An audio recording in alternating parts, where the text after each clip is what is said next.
After being written off as a really bad contract by the league and not much else, Chris Paul proved doubters wrong with a resurgence of a season. In Houston last season, he averaged 15.6 points, 4.6 rebounds, and 8.2 assists per game while shooting 48% from 2 and 36% from 3. He also only managed to suit up for 58 games in both of his seasons there. Paul and his $41 million per year contract were traded away for Russell Westbrook, who, by the way, hasn't fared much better in the eyes of critics after his playoff performances. And the Thunder were looking for a trade to flip CP3 in exchange for assets. They couldn't find such a deal and instead kept him on the roster to see what they could get. It proved to be a good gamble. With OKC, Chris Paul averaged 17.6 points, 5 rebounds, and 6.6 assists per game, all while shooting 55% from 2 and still shot 36% from behind the arc, but took 2 more threes per game. The injury issues weren't a problem either. CP3 managed to play 70 games in the entire season. His better play and great mentorship to OKC's players greatly improved his stock. He's now a rumored trade target for contenders like the Milwaukee Bucks and even the Los Angeles Lakers. His hyperinflated contract still keeps his trade value down, so what would it take to get CP3 to the Lakers? Hey, before we get into the video, I put a lot of effort into it and I would really appreciate it if you guys tap that like button. It'd help me out a ton. And also subscribe if you want more Lakers content in your feed.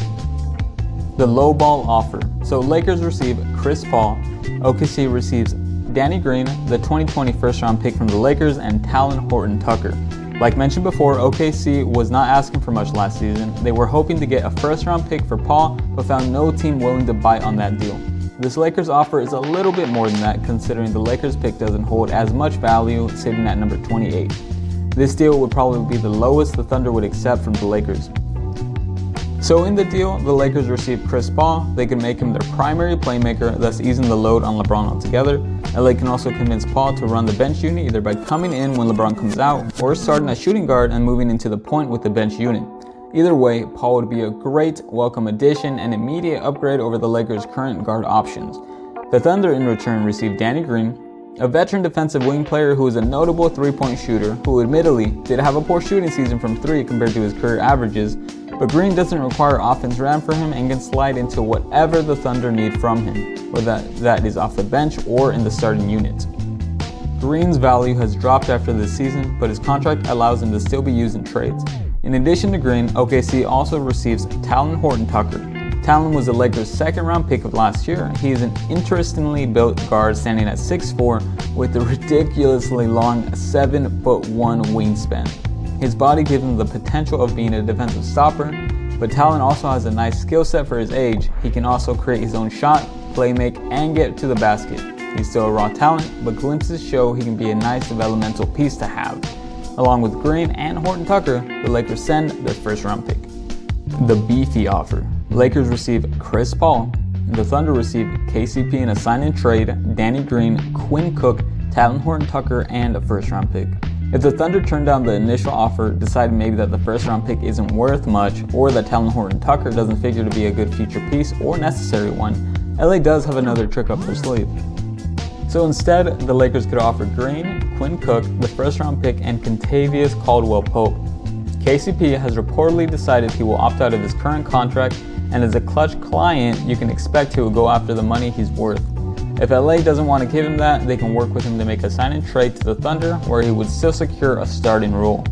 KCP was a frustrating player in his first couple seasons with Los Angeles.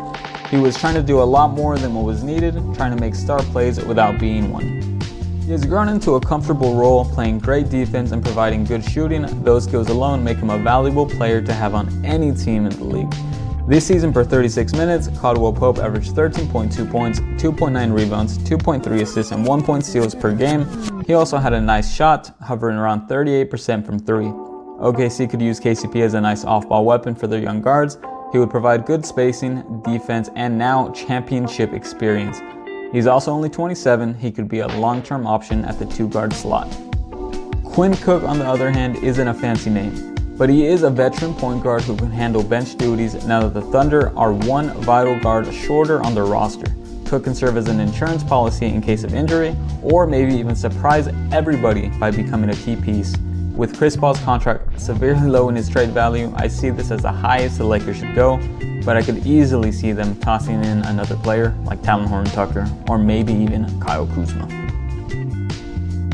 This deal has a lot of names flying around and every team benefits. The Lakers could consider this route if they feel the need to compete with a team like Milwaukee, who could be desperate for CP3 in an attempt to keep Giannis from leaving. The Lakers receive Chris Paul to complete a big three. They also get Cauley-Stein, a proven rim protector and rim runner. This allows them to go a little younger in their center depth chart by acquiring a player with a similar skill set as McGee and Dwight Howard. Thunder get a beefy haul that might be near the top among their options. They get 2 veteran leaders and good contributors in Green and Cook. On top of that, they get 4 assets to flip or use to build. Horton-Tucker, 2 first-round picks, and a second-round pick is hard to turn down for a 35-year-old max money point guard.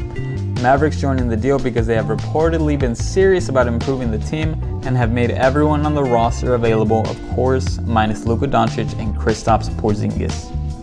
They would be wise to trade for Kuzma. In his first 3 years in the league, he has developed essential skills to complement a big facilitator like Luka. He has played with Lonzo Ball, Rajon Rondo, and LeBron James. All 3 of those players needed Kuzma to be in smart spots for outlet passes, and Kuzma also has honed an ability of making really smart and quick cuts to the basket whenever the defense get caught ball watching.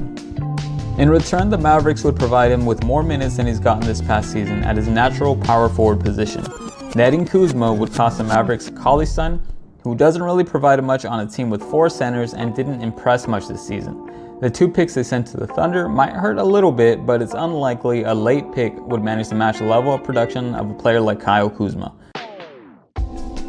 Alright, so the Lakers have options to trade for the old point guard. What do you guys think about my trades? Do you think the Lakers should even trade for CP3 in the first place? Let me know in the comments below and subscribe to keep updated with more Lakers content.